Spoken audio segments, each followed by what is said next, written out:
امریکہ اور ایران کے درمیان ہونے والے اس امن معاہدے کو کچھ لوگ تاریخی قرار دے رہے ہیں، لیکن اگر اس کے اصل نکات کو غور سے پڑھا جائے تو کئی ایسے سوال سامنے آتے ہیں جن پر بات کرنا بہت ضروری ہے۔ سب سے پہلے تو یہ سمجھنا ضروری ہے کہ اس معاہدے کے تحت امریکہ ایران پر عائد پابندیاں ختم کرنے، منجمد اثاثے بحال کرنے، تیل فروخت کرنے کی اجازت دینے اور یہاں تک کہ ایران کی معاشی ترقی کے لیے $300 ارب دینے کے پروگرام پر بات کرنے کا وعدہ کر رہا ہے۔ سننے میں یہ ایران کے لیے ایک بہت بڑی کامیابی لگتی ہے، لیکن اب معاہدے کا دوسرا رخ دیکھتے ہیں۔ ایران نے ایک بار پھر وعدہ کیا کہ وہ کبھی ایٹمی ہتھیار حاصل نہیں کرے گا۔ صرف یہی نہیں بلکہ معاہدے میں یہ بھی لکھا کہ ایران کے ذخیرہ شدہ افزودہ یورینیم کے مستقبل کا فیصلہ بین الاقوامی نگرانی میں کیا جائے گا اور اس مواد کو کمزور یا ختم کرنے کا طریقہ کار بھی طے کیا جائے گا۔ یہاں سوال پیدا ہوتا ہے کہ کیا ایران نے وہی چیز مذاکرات کی میز پر رکھ دی جس کے لیے وہ برسوں سے عالمی دباؤ برداشت کر رہا ہے؟ دوسرا اہم سوال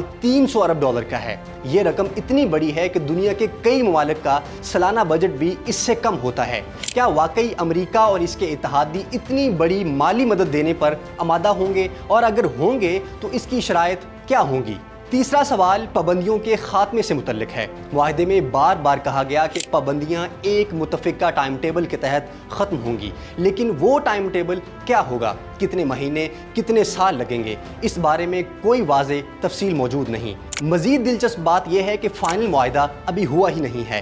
دونوں ممالک نے صرف 60 دن کے اندر ایک حتمی معاہدے پر پہنچنے کا وعدہ کیا ہے، یعنی جس چیز کو آج تاریخی امن معاہدہ کہا جا رہا ہے وہ دراصل ایک مفاہمتی یادداشت ہے، یعنی میمورینڈم آف انڈرسٹینڈنگ ہے۔ اور شاید سب سے بڑا سوال بھی یہی ہے، اگر ایران کو پابندیوں سے نجات مل جاتی ہے، اس کے اثاثے بحال ہو جاتے ہیں اور تیل کی فروخت دوبارہ شروع ہو جاتی ہے، تو کیا یہ ایران کی سفارتی کامیابی ہوگی؟